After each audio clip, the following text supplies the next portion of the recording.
सिक्किम विश्वविद्यालय के छात्रों की ओर से, समस्त सिक्किम मणिपाल यूनिवर्सिटी के छात्रों की ओर से, अभिभावकों से ओर से मैं आदरणीय vice chancellor professor Kuldeep Agnihotri sir का मैं स्वागत करता हूं।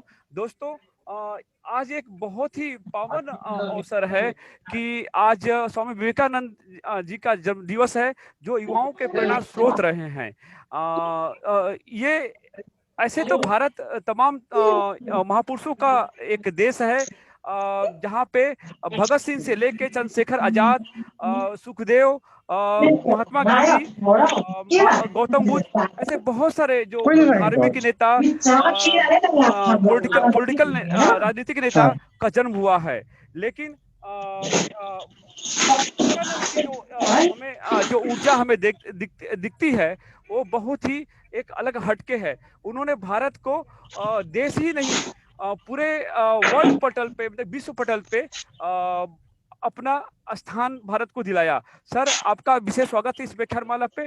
मैं आपसे निवेदन करता हूं कि आप राष्ट्र निर्माण में युवाओं की क्या भूमिका हो सकती है, खासकर विवेकानंद के ऊपर में। प्लीज सर, आप अपना लेक्चर डिलीवर करिए सर, प्लीज सर। बहुत बहुत धन्यवाद भाई, आप लोगों ने मुझे इस कार्यक्रम में बुलाया। मैं आपका बहुत आभारी हूँ। सिक्किम मणिपाल विश्वविद्यालय का आभारी हूँ जिन्होंने मुझे निमंत्रित किया। और युवा दिवस के अवसर पर मदन छेत्री जी का शायद कुछ वो म्यूट अनम्यूट की प्रॉब्लम होगी, वो जुड़े तो होंगे, जो आवाज नहीं उनकी आ रही। जी सर। मदन छेत्री जी का भी आभारी हूँ। यादव जी का नाम देख रहा हूँ, भाई यादव जी और उपाध्याय जी, सब मित्र जितने जहाँ उपस्थित हैं, और सिक्किम के बाकी जो मित्र इससे जुड़े हुए हैं। आज स्वामी विवेकानंद जी के उपलक्ष्य में जो राष्ट्रीय युवा दिवस इस नाम से मनाया जाता है, देश भर में मनाया जाता है। और आपने विषय बहुत अच्छा रखा है कि भाई स्वामी विवेकानंद जी की बैकग्राउंड को देखते हुए, जब उन पर चर्चा करते हुए, आज के संदर्भ में, आज के कॉन्टेक्स्ट में युवा पीढ़ी देश के विकास में क्या योगदान कर सकती है। देखिए, एक बात मुझे जो लगती है, मैं खास करके विवेकानंद के कॉन्टेक्स्ट में ही कहना चाहूंगा, कोई भी देश जो उन्नति करता है उसमें युवाओं की भूमिका सबसे ज्यादा रहती है। उसका कारण है, शायद उसका कारण जो एक संस्कृत में श्लोक है, उसमें लिखा हुआ है कि जो बचपन होता है उसमें समय बहुत धीमी गति से चलता है। आपके ध्यान में होगा, जब हम दूसरी, तीसरी या चौथी क्लास में पढ़ते थे भाई, जो कोई स्टूडेंट हम में से एक आध फेल हो जाता था, उसको लगता था एक साल खराब हो गया। एक साल जाने लगता था कि पता नहीं कितना लंबा अरसा खराब हो गया, क्योंकि समय बहुत धीमी गति से चलता है बचपन में। और जब यौवन आता है, जिसको आप युवा पीढ़ी कहते हैं, तो यौवन में जो समय है, जो काल है, जो टाइम है, वो पंख कर उठता है। तो सब कुछ करने का वक्त वही होता है। और तीसरा समय, जिसको संस्कृत के विद्वानों ने कहा है, जब बुढ़ापा आता है तो समय लगभग ठहर जाता है। तो लगता है कि एक साल समय जाने एक प्रकार से ठहर ही गया हो, कि बीतता ही नहीं भाई, जैसे समय रुक ही गया हो। रुके हुए समय में जो लोग होते हैं वो बहुत महत्वपूर्ण भूमिका, मैं, आप इसको दूसरी सेंस में मत लीजिए कि अग्निहोत्री जी कह रहे हैं भाई जो बूढ़े लोग हैं, जहाँ सीनियर सिटीजन हैं, अनुभवी लोग, वैसे बूढ़े लोग कहना भी ठीक नहीं होगा, अनुभवी लोग जो हैं, सीनियर सिटीजन हैं, वो कोई बड़ी भूमिका नहीं अदा कर सकते, बहुत बड़ी भूमिका अदा कर सकते हैं। लेकिन जो इम्प्लीमेंटेशन का पार्ट है वो शायद युवा पीढ़ी कर सकती है। इसलिए पूरी दुनिया में युवाओं पर सबसे ज्यादा केंद्रित किया जाता है। स्वामी विवेकानंद के जीवन में भी एक प्रसंग आता है ना भाई, आप लोगों ने स्वामी विवेकानंद की जीवनी पढ़ी होगी, उसमें एक बड़ा महत्वपूर्ण प्रसंग है। एक कॉलेज के स्टूडेंट गए स्वामी जी के पास, तो स्वामी जी का नाम उन दिनों सारे देश भर में प्रचलित हो ही गया था, अमेरिका में जाकर आए थे, इसलिए सारी दुनिया में उनका नाम था, और बहुत बड़े हैं, इस नाते उनकी ख्याति हो गई थी। और दर्शन शास्त्र के, फिलॉसफी के बहुत बड़े पंडित हैं, इसमें भी उनका नाम हो गया था। तो कॉलेज का एक स्टूडेंट था, अंग्रेजों का वक्त था, तो उसकी इच्छा हुई कि गीता की स्टडी की जाए, गीता का अध्ययन किया जाए। तो किससे गीता के बारे में पूछा जाए? गीता की इंटरप्रिटेशन, गीता की व्याख्या किससे बात की जाए? तो किसी ने कहा भाई स्वामी विवेकानंद से बड़ा विद्वान कौन हो सकता है, तो उनके पास जाओ। तो विवेकानंद के पास वो गया लड़का, ना मुझे नाम उस लड़के का ध्यान में नहीं है। तो वो स्वामी जी के पास गया, स्वामी जी मैं गीता को समझना चाहता हूँ, गीता को अपने जीवन में धारण कर लेना चाहता हूँ, गीता का जो दर्शन है, गीता का जो मार्ग है, जो पाथ गीता ने सिखाया है, मैं उसी रास्ते पर चलना चाहता हूँ। आप मुझे गीता का मर्म समझाइए, जीनस जो है, जो मतलब गीता का जो तत्व है वो मुझे समझाइए। स्वामी जी ने उस लड़के की ओर देखा, स्वामी जी ने कहा तुम्हारी उम्र क्या है भाई? 24-25 साल होगी, कॉलेज में पढ़ता था तो 24-25 साल हो गई। स्वामी जी ने कहा तुम एक काम करो, तुम अपने कॉलेज की ग्राउंड में रोज फुटबॉल खेला करो और डट कर फुटबॉल खेलो, तो फिर मेरे पास आना। तो उसने कहा स्वामी जी आप अजीब बात करते हो, मैं गीता समझना चाहता हूँ और गीता के अनुसार अपना जीवन जीना चाहता हूँ, फुटबॉल खेलने। तो स्वामी जी ने क्या उत्तर दिया?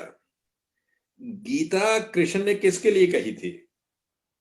गीता की जो फिलॉसफी है वो कृष्ण किसको समझाना चाहते थे? उन्होंने उस लड़के से पूछा कि गीता की फिलॉसफी जो कृष्ण ने इतने दिन वहां समझाते रहे वो किसको समझा रहे थे? उनका अर्जुन को समझा रहे थे और किसको समझा रहे थे? अर्जुन ने कुछ प्रश्न पूछे तो उन्होंने उसका उत्तर दिया, समझाया, और वो उत्तर जो है वो जीवन का सार है, उसी के अनुसार जीवन जीना चाहिए। तो इसीलिए तो मैं समझना चाहता हूँ। तो स्वामी जी ने कहा अर्जुन कौन थे? तो लड़के ने कहा साहब आप अजीब बात करते हो, अर्जुन पांडवों में और युधिष्ठिर के बाद अर्जुन का नाम आता है। तो उसने कहा वो तो चलिए हो गया कि वो उसमें हायरार्की में कहाँ थे, युधिष्ठिर के बाद अर्जुन थे, अर्जुन के बाद भीम थे, लेकिन उनका क्या गुण था? उसने कहा अर्जुन गांडीव धारी थे, अर्जुन ने गांडीव धारण किया होता, उसकी टंकार से दुनिया हिल जाती थी। तो स्वामी ने कहा भाई फिर तुम्हें बात समझ आ गई कि गीता को समझने के लिए अर्जुन जैसा बलशाली बनना बहुत जरूरी है। और तुम्हारी स्थिति देखकर मुझे लगता है कि बल के नाम पर तुम्हारे पास कुछ नहीं है, और तुम्हारा जीवन स्टाइल जो लगता है, मुझे लगता नहीं उस प्रकार के गुण तुम्हें होंगे। तो इसलिए पहले तुम शरीर को अर्जित करो, पहले जाकर फुटबॉल खेलो, जब हटे कुट जाओगे तो मेरे पास आना, फिर मैं गीता का मर्म समझा दूंगा। गीता को समझने के लिए अर्जुन बनना बड़ा जरूरी है। तो इसलिए मेरा कहना है कि भाई स्वामी विवेकानंद भारत के युवाओं में दो गुण विकसित करना चाहते थे। एक शरीर बलशाली हो, शरीर बलशाली होगा, स्वस्थ होगा। शरीर बलशाली का मतलब ये नहीं कि भाई इतना ताकतवर शरीर है कि गुंडागर्दी कर रहा है व्यक्ति, ना ना जी, इससे मिसकंसेप्शन हो जाएगा। शरीर बलशाली हो तो उस पर बल पर नियंत्रण करने के लिए गीता है। बार बार कृष्ण क्या कहते हैं अर्जुन को? धर्म के अनुसार चलो। उसने कहा धर्म क्या है? उसने कहा तुम्हारी ड्यूटी ही धर्म है, तुम्हारा कर्तव्य ही धर्म है, अपने कर्तव्य का पालन करो। अर्जुन ने कहा कर्तव्य क्या है? कृष्ण ने तो बहुत समझाया क्या है, लंबी वो कथा है, मैं उसमें नहीं जाना चाहूंगा। लेकिन प्रिय मित्रों, हम जितने जुड़े हुए हैं, जब बात जितने सुन रहे हैं, हर लड़का, हर युवा, हर युवती जानती है उसका कर्तव्य क्या है, उसकी ड्यूटी क्या है, उसको क्या करना चाहिए, ठीक क्या है, गलत क्या है, वो ठीक रास्ते पर जा रहा है या गलत रास्ते पर जा रहा है, वो सब जानते हैं, ये सबको पता है। लेकिन धर्म का पालन करने के लिए, ड्यूटी का पालन करने के लिए, कर्तव्य का पालन करने के लिए आप में शारीरिक क्षमता भी होनी चाहिए। ये विवेकानंद को आप समझिए इस ढंग से, यानी मन और शरीर का संयुक्त होना। आप में भाई इच्छा तो बहुत है, मेरा कर्तव्य ये है, मेरी ड्यूटी ये है, मेरा धर्म ये है, मैं ऐसा करूं ऐसा करूं ऐसा करूं, लेकिन अब शरीर में उतना बल ही नहीं है, या फिर शरीर में बल बहुत हो गया है लेकिन अब नियंत्रण से बाहर हो रहा है, अब गुंडागर्दी के रास्ते पर चल रहे हो। इसलिए शरीर पर बल पर, यानी शारीरिक बल पर धर्म का नियंत्रण होना, स्वामी विवेकानंद और दूसरे जो दर्शन शास्त्री हैं वो इसको एक और ढंग से इसको कहना चाहिए, इसको इंटरप्रेट करते हैं। मैं उनके उदाहरण ही दूंगा। एक सूत्र आता है संस्कृत में कि 4 पुरुषार्थ हैं जीवन में, 4 पुरुषार्थ हैं जो करने चाहिए, और ये चारों पुरुषार्थ युवा काल में ही किए जा सकते हैं, उसके बाद शायद दिक्कत हो जाती है। वो क्या है?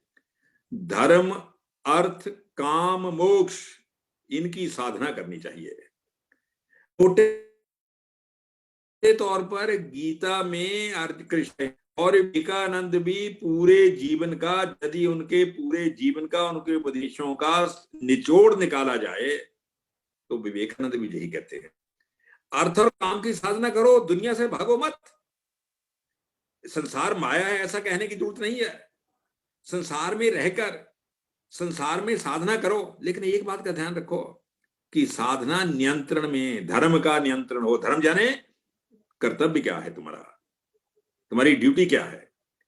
मैं इसको एक छोटे से उदाहरण से समझाना चाहूंगा। भाई, हम सब मित्र बैठे हैं, बातचीत ही कर रहे हैं। हमारे गांव में एक बुढ़िया थी, उसके पति की भी डेथ हो गई थी और सब रिश्ता कोई नहीं था उसका, एक बेटा था उसका।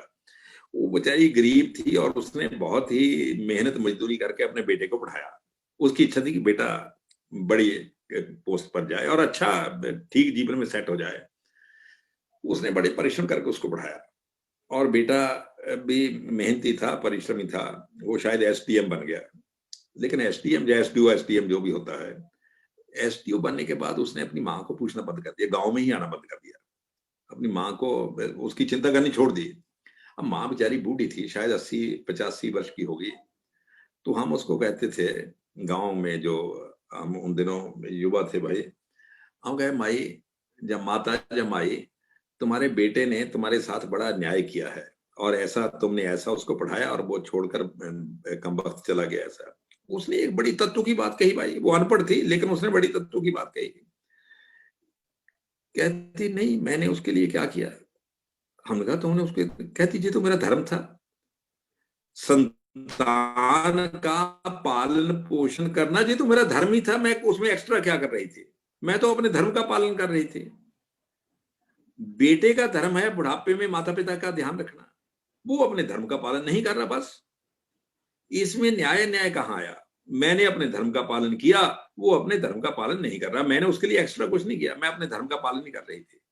तो इसलिए अर्थ और काम की साधना जीवन में करो, लेकिन धर्म का नियंत्रण उस पर रहे और जीवन का अंतिम उद्देश्य भी ध्यान में रहे, मोक्ष। युवा यदि इन 2 सीमाओं के भीतर रहकर कार्य करता है तो मैं समझता हूं कोई भी देश वो ठीक दिशा की ओर ही चलेगा। कोई भी देश गलत दिशा की ओर नहीं चल सकते इस प्रकार युवाओं से। और दूसरा, मैं समझता हूं हम विवेकानंद के संदर्भ में ही बात कर रहे हैं, जो कंट्रीब्यूशन विवेकानंद की इस देश के युवाओं को खास करके कहना चाहूंगा जो है, उसको हिंदी के एक बड़े प्रसिद्ध साहित्यकार हुए रामधारी सिंह दिनकर ने बहुत अच्छे शब्दों में उसको इंटरप्रेट किया है। उसने कहा, दिनकर ने लिखा, और इसको विवेकानंद के कॉन्टेक्स्ट में ही देखना चाहिए। जब अंग्रेज यहां आए तो अंग्रेजों ने आकर हिंदुस्तान पर कब्जा कर लिया। कब्जा करने में भाई लगे 50, 60, 70 साल, लेकिन अलग बात है कब्जा कर लिया सारे देश में। उन्होंने आकर हमें क्या कहा कि हिंदुस्तान के लोग तो बेवकूफ हैं, अनपढ़ हैं, अंधकार में रहते हैं, they are living in a dark age, जिनको कुछ नहीं आता, विज्ञान नहीं आता, साइंस नहीं आती, इनको खाना पीना नहीं आता, कपड़े पहन नहीं आते, हाथ से खाते हैं, लंगोटी धारण कर लेते हैं, नंगे घूमते हैं, सांपों के पीछे जाते हैं, दुनिया भर के जो अनपढ़ है, ऐसा है वह, जो गुण उनको लग सकते हैं वो सब हमारे साथ जोड़ती है। तो रामधारी सिंह दिनकर लिखते हैं, और उन्होंने एक बात और कही कि ये लोग इतने बेवकूफ हैं, मूर्तियों की पूजा करते हैं, देवी देवताओं की पूजा करते हैं, और देवी देवता भी कितने के अजीब प्रकार के हैं। हनुमान जी के पूंछ लगी हुई है, गणेश जी के सूंड लगी हुई है, दुर्गा के हाथ ज्यादा हैं, ऐसा है वैसा है। ये लोग कुछ इनको पता ही नहीं भाई। ये ईश्वर के बारे में कुछ नहीं जानते, फिलॉसफी के बारे में कुछ नहीं जानते, ये बारबेरियन लड़ते पिटते रहते हैं, इतनी भाषाएं, 50 प्रकार के गुण उन्होंने बता दिए, जितने अवगुण थे सब हमारे खाते में डाल दिए। रामधारी सिंह दिनकर लिखते हैं कि जब अंग्रेजों ने हिंदुस्तानियों को ये गालियां निकालनी शुरू की तो उसका रिएक्शन 3 प्रकार से हुआ। अब ये आपका विषय है ना कि युवा राष्ट्र के लिए क्या कर सकते हैं, इसको यहां समझने की जरूरत है। रामधारी सिंह दिनकर क्या लिखते हैं कि when British people they make accusation like this on Indians, तो Indians reacted in 3 different ways। उन्होंने कहा जो फर्स्ट ग्रुप ऑफ इंडियंस था, उन्होंने जो गालियां सुनकर सोचा कि सचमुच ये ठीक कह रहे हैं, ये जो गोरे हैं ये बिल्कुल ठीक कह रहे हैं, हम तो मूर्ख हैं, अंधकार में जी रहे हैं, हम तो अज्ञानी हैं, ज्ञान तो हमारे पास है ही नहीं, ये लोग कहां से कहां पहुंच गए और हम भी बैठे हैं, हमारी फिलॉसफी कुछ नहीं, हमें कुछ पता ही नहीं भाई, और सचमुच ये कह रहे हैं कि हनुमान जी कैसे हैं, गणेश जी कैसे हैं। तो दिनकर लिखते हैं कि ये फर्स्ट ग्रुप ऑफ पर्सन जो था, इन्होंने they surrendered before the British people, उन्होंने उसके आगे सरेंडर कर दिया, उन्हीं के साथ हो गए, और केवल उनके साथ हुए नहीं, हिंदुस्तान को गालियां निकालने लगे कि भाई आप लोग ऐसे ही, आप लोग मूर्ख हो, आप लोग अंधकार में जीते हो, आपको कुछ नहीं आता। दिनकर लिखते हैं एक और ग्रुप था, वो गालियां सुन रहा था लेकिन टॉलरेट नहीं कर रहा था, उनको दुख हो रहा था, गालियां निकाल रहे हैं, और अब किया क्या जाए। सरेंडर उन्होंने किया नहीं, उन्होंने कहा भाई वो इतने मतलब कायर नहीं थे कि सरेंडर ही कर देते, जहां इतना हीन भावना, इनफीरियोरिटी कॉम्प्लेक्स उनमें अभी इतना नहीं आया था कि वो अंग्रेजों के इन गालियों का आगे सरेंडर कर देते। तो दिनकर लिखते हैं जो दूसरा ग्रुप था, इन्होंने कहा भाई साहब गालियां तो मत दीजिए, देखिए आप क्या कह रहे हो। उनका कहना क्या है, हमने आपकी देवी देवता इतने, किसी का सूंड, किसी का नाक, किसी की पूंछ, कोई उड़ता है, कोई पानी में घुस जाता है, कोई उड़कर पहुंच जाता है, क्या नाम इसका, लंका में पहुंच जाता है। आपके भाई भानुभक्त की रामायण तो पढ़ी हम सब ने, भानुभक्त की रामायण में हनुमान जी उड़कर चले जाते लंका, अंग्रेजों ने कहा क्या हनुमान उड़ कैसे सकता भाई कोई आदमी। तो दूसरे ग्रुप ने कहा कि भाई साहब गालियां मत दीजिए, हम देखते हैं कुछ ना कुछ आपकी बात का उत्तर देंगे हम जरूर। तो दिनकर लिखते हैं ये जो दूसरे टाइप के लोग थे, ये गए और उपनिषदों में घुस गए, और उपनिषदों में 50 जगह आता है कि देवी देवता नहीं है, ईश्वर निराकार है, एक ही ईश्वर है और बाकी तो कुछ नहीं है, ऐसा 50 जगह उपनिषदों में आते ही आप जानते ही हैं। तो वो उपनिषद लेकर आए कि देखिए भाई साहब गालियां क्यों दे रहे हो, हमारे शास्त्रों में भी यही लिखा हुआ है, इसमें भी यही लिखा हुआ है कि ईश्वर एक है, ईश्वर निराकार है, इसमें कहीं नहीं लिखा हुआ कि मूर्ति की पूजा करनी चाहिए, तो इसलिए आप गालियां मत दीजिए। तो दिनकर लिखते हैं ये जो दूसरे प्रकार के लोग थे, इन्होंने ब्रह्म समाज, प्रार्थना समाज, आर्य समाज, देव समाज, कितने समाज खोल लिए, इन्होंने भी कहना शुरू किया कि ईश्वर निराकार है, मूर्ति पूजा बेकार है। लेकिन तीसरा ग्रुप जो था, दिनकर लिखते हैं कि एक तीसरा ग्रुप भी था, तीसरे ग्रुप ने जो रिएक्ट किया वो और प्रकार से था। वो ग्रुप कौन था? दिनकर लिखते हैं वो स्वामी विवेकानंद का ग्रुप था।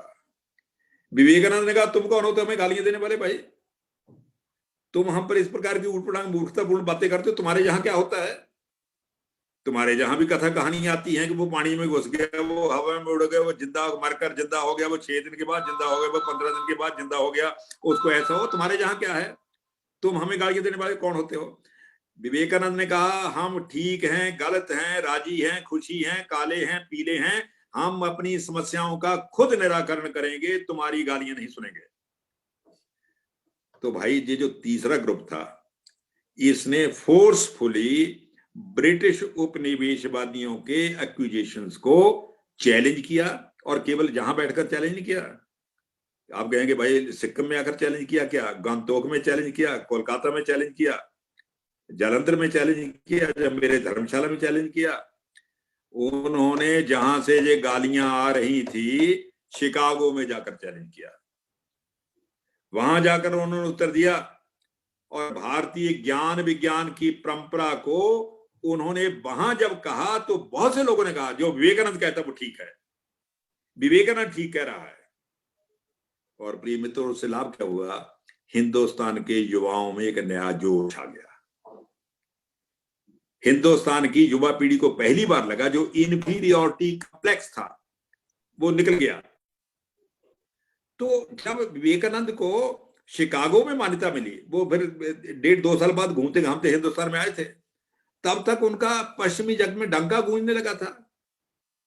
तो जब वहां से डंका गूंजा तो उस डंके की आवाज हिंदुस्तान में पहुंची, उनके हिंदुस्तान पहुंचने से पहली डंके की आवाज पहुंच गई।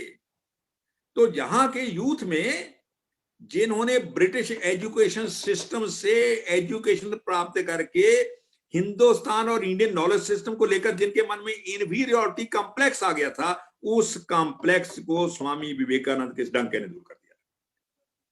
प्रिय मित्रों, आज हम स्वामी विवेकानंद जी के को याद करते हुए राष्ट्रीय युवा दिवस मना रहे हैं। मुझे लगता है कि आज अंग्रेजों के चले जाने के बाद भी हमें डीकोलोनाइज करने की जरूरत है, मानसिक रूप से। जो अभी डॉक्टर क्या नाम, जो कोहरा, मानसिक रूप से जो कोहरा हमारे दिमाग में छा गया है, उस कोहरे से बचने की जरूरत है, उसको निकालने की जरूरत है। भारतीय समाज, भारतीय संस्कृति, भारतीय कल्चर और सब चीजें जो हैं उन पर पुनर्विचार करने की जरूरत है स्वामी विवेकानंद के कॉन्टेक्स्ट में। लेकिन पुनर्विचार कौन कर सकता है, रीइंटरप्रेट कौन कर सकता है? जो पहले से ही मन में हीन भावना लेकर ना चले। हमें देखिए, आज के युवा को पश्चिम के प्रश्नों के उत्तर नहीं देने हैं। We are not born to give answers only, we have to raise questions. Hindustan के युवा को प्रश्न उठाने होंगे ताकि उसका उत्तर दूसरे दें, युवा को उस दिशा की ओर ले जा सकते हैं। लेकिन एक बात जो मैं बार बार कहता हूं, सबसे पहले अपने भीतर से संघर्ष करिए, अपने में आत्मबल का सृजन करिए,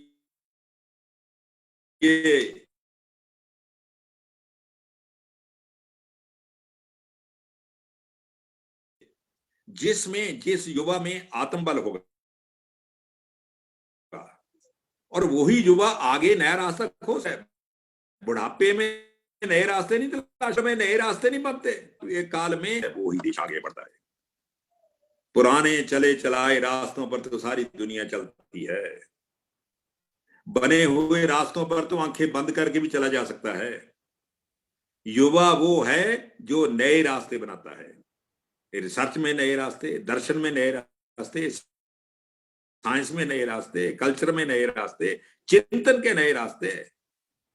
लेकिन बस एक बात ध्यान में रखनी चाहिए, हमारे युवा के पैर इस देश की मिट्टी से जुड़े रहने चाहिए।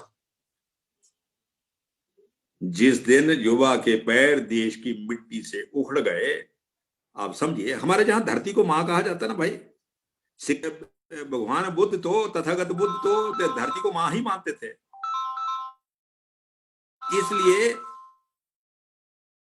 जो मां से, मिट्टी से अपने, कहना चाहिए, उस रस से जुड़ा हुआ है, वो जो उस रस से कट गया है, वो युवा देश को जड़ता में लेकर जाएगा।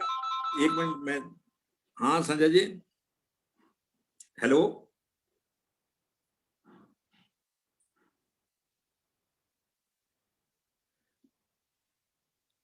तो प्रिय मित्रों, आप लोगों ने जी अच्छे विषय पर एक सेमिनार रखा। मैं समझता हूं आज जब हम महात्मा अपने स्वामी विवेकानंद का ध्यान कर रहे हैं, और इसमें बस एक बात ऐड करके मैं भाई अपनी बात खत्म कर दूंगा। भानुभक्त की रामायण पढ़ी है।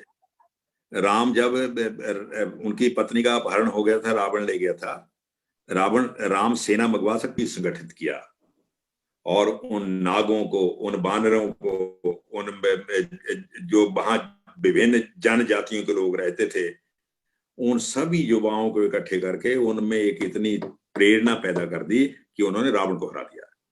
इसलिए आत्म बल, वो हनुमान के बारे में तो फिर कहा जाता है, भानुभक्ति रामायण में तो लिखा हुआ है कि हनुमान को अपनी शक्ति का पता नहीं था, राम ने केवल इतना काम किया कि हनुमान को उसकी सोई हुई शक्ति के बारे में बता दिया बस। देश की युवा पीढ़ी जिसके मन में हीन भाव के कारण अपनी ऊर्जा के बारे में जिसको पता नहीं है, वो हीन भावना, उपनिवेशवादी लोगों ने जो हीन भावना भर दी है वो निकल गई, तो समझ लीजिए देश का युवा जागृत हो गया। विवेकानंद ने, हाँ संजय जी, बात जुड़ गया।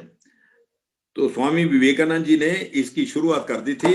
आज हम स्वामी विवेकानंद जी को फिर याद कर रहे हैं। भाई आप लोगों ने मुझे भी इसमें जुड़ने का अवसर दिया, मैं आपका बहुत बहुत आभारी हूँ, बहुत धन्यवादी हूँ। सिक्किम मणिपाल यूनिवर्सिटी का, मदन छेत्री जी का भी भाई, और सब ये एनएसएस वाले जितने जुड़े हुए हैं। मैं भी अपने वक्त में कॉलेज में एनएसएस का प्रोग्राम ऑफिसर था, इसलिए एनएसएस वालों ने ये कार्यक्रम रखा है, जो और खुशी की बात है। सब मित्रों का बहुत बहुत धन्यवाद। नमस्कार।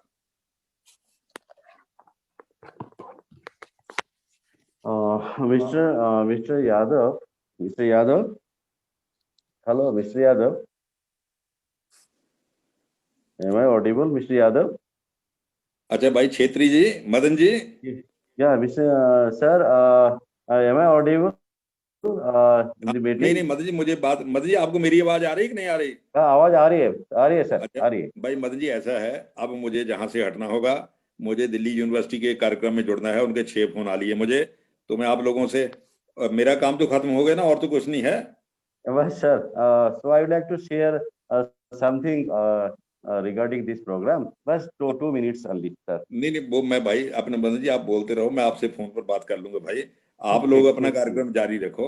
मुझे दिल्ली यूनिवर्सिटी वालों के 6 फोन आ लिए भाई, मैं वहां जुड़ रहा हूँ। ठीक है जी, बहुत बहुत आपका धन्यवाद, और सब मित्रों को मेरी ओर से नमस्कार कहना। ठीक है, thank you sir, thank you. ठीक भाई, ठीक।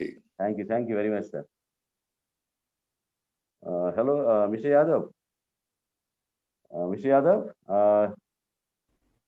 are you getting my voice here? मैं आपकी आवाज सुन रहा हूँ सर। सुन रहा, अच्छा। So in this regard, so in the beginning, actually, because of some technical glitch, technical problems, so I could not join the meeting. So though the lecture has already been finished, so I would like to share something regarding this webinar to all the participants, for all the participants, and as well as Honorable Vice Chancellor, sir. So can I share through this platform? Yes sir, please. Yes sir, please. So very good afternoon. So though in the beginning I was not in a position to connect because of a technical problem. So very good afternoon to all of you. Basically Professor Kuldeep Chand Agnihotri, Honorable Vice Chancellor, Central University of Himachal Pradesh, and Mr. Hemant Kumar Yadav, with the Indira Gandhi National Service Scheme NSS awardee, and the National Youth Awardee by the Government of India, and also was the organizing secretary of today's webinar on the role of youth in nation building on the occasion of National Youth Day today and 12th January. Every day that we usually celebrate the National Youth Day. So Mr. Uttam Kumar Upadhyay also is there, and the program officer was there, and NSS Manipal University, Gangtok, and also the co-convener of today's webinar, and all the participants from the platform coordinator from the Department of Humanities and Social Sciences, as well as NSS program coordinator of Sikkim Manipal University. I must say that we are privileged, and we were privileged and honored to have you all here amongst us in this webinar. So we know that in the present scenario, all of us have largely been affected by the coronavirus pandemic, lockdown, and so many other problems. So webinar only has become the appropriate platform for discussion, deliberation of different issues of current relevance, as well as in whether it is in the case of national, international importance. So here today we have been really privileged today to have Professor Kuldeep Chand Agnihotri, Honorable Vice Chancellor, who made a wonderful deliberations on the role of youth in nation building. which was also the theme of today's webinar. Today's discourse has definitely given all of us the insights over the relevance of the topic, particularly for the youth of our country. So I hope all the participants have been able to take away very fruitful knowledge from this webinar lecture. Once again, I would like to thank to all of you for being with us in this webinar. So thank you very much, and thank you very much to all of you. Over to Mr.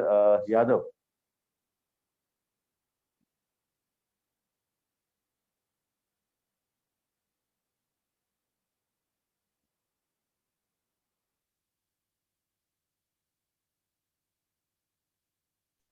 Hello sir, आवाज सुन रहे हैं मेरी? हाँ, it's clear. Sir आप ये okay sir. Sir actually my plan is that कि हम जो पार्टिसिपेंट्स हैं हम उनके साथ थोड़ी बातें करें और हम जो नेशनल यूथ डे है उसके बारे में, what is importance of national youth day, हम उसके बारे में थोड़ी चर्चा करें. तो definitely yes, I would like to Mr. Yadav, you have actually you have already been awarded from the government of India as a national NSS award from the field of NSS, and also you have been conferred this National Youth Award from the government of India. So I would like to request you, please highlight some of the important aspects regarding NSS. Okay, sir. Thank you, sir. Thank you so much. Thank you, Madan sir. Dear friends, मैं चाहूँगा कि education,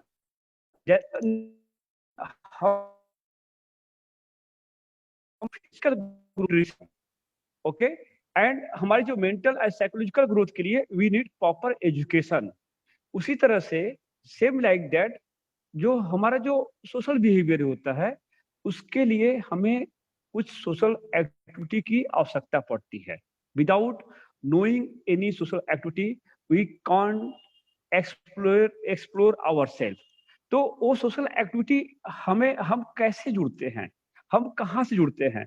तो for that national service scheme is the better platform for that. Okay, अब बात होती है कि जो नेशनल सर्विस स्कीम है हमें किस तरह से हमारे जो सोशल बिहेवियर को कैसे इंप्रूव करता है. यह केवल सोशल बिहेवियर को ही इंप्रूव नहीं करता, इसके अलावा जो जैसे कि हमारी जो responsibility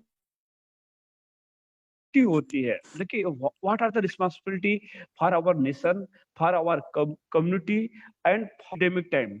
okay, now corona is going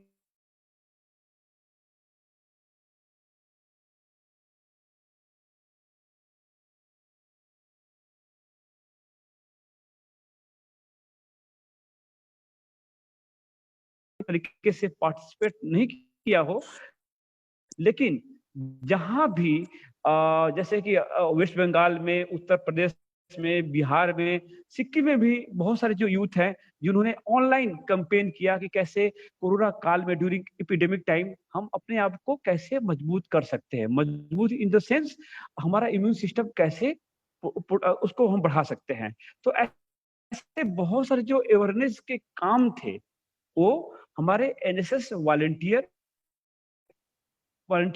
ने किया. अब बात आती है कि एनएसएस, ये जो एनएसएस है जो हमारे जो फादर ऑफ नेशन है महात्मा गांधी जी, उनके जो बर्थडे का जो सिल्वर जुबली जब मनाया जा रहा था 1969 में, उसके अवसर पे एनएसएस का गठन किया गया, फॉर्मेशन किया गया 24 सितंबर 1969 को. तो उसका जो एनएसएस का जो लोगो है, उसका जो मेन लोगो है वो है not me but you, means मैं नहीं आप. व्हाई? एक्चुअली होता क्या है कि जब हम समाज में कुछ भी काम करते हैं, अगर हम अपनी बात करें, अगर हम अपने लिए बात करें, मीन्स अगर हम अपने लिए काम करें तो उतना कारगर नहीं होता है. लेकिन जब हम दूसरों की इच्छा से, मतलब कि जो भी यहाँ स्टूडेंट्स हैं, जो भी पार्टिसिपेंट्स हैं, अगर हम कहें कि हम I am working for you, तो वो जो I am working for you, तो कहीं न कहीं उसका इम्पैक्ट समाज में और हमारे जो एनवायरनमेंट्स में जाता है। फॉर एग्जांपल एनवायरनमेंट, हम कहीं पे पेड़ लगाते हैं या हम किसी गांव को अडॉप्ट करके उसमें सैनिटेशन अवेयरनेस प्रोग्राम करते हैं, तो उस गांव से, उस पेड़ लगाने से, ट्री प्लांटेशन से हम डायरेक्ट अटैच नहीं होते। हम अटैच किससे होते हैं? हम अटैच होते हैं अपने समर्पण से, डेडिकेशन से।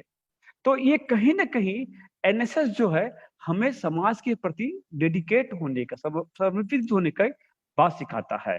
ये इसी उद्देश्य के साथ ये एनएसएस गठन किया गया। ये बताना कि भारत में 3 बड़ी-बड़ी ऑर्गेनाइजेशन हैं, तो जो कम्युनिटी वर्क का काम करती हैं, वॉलंटरीली कम्युनिटी वर्क का काम करती है। वो कौन-कौन? एक नेशनल सर्विस स्कीम, जो ये उन स्टूडेंट्स के साथ में काम करती है, उन युवाओं के साथ में काम करती है, जो किसी स्कूल, कॉलेज से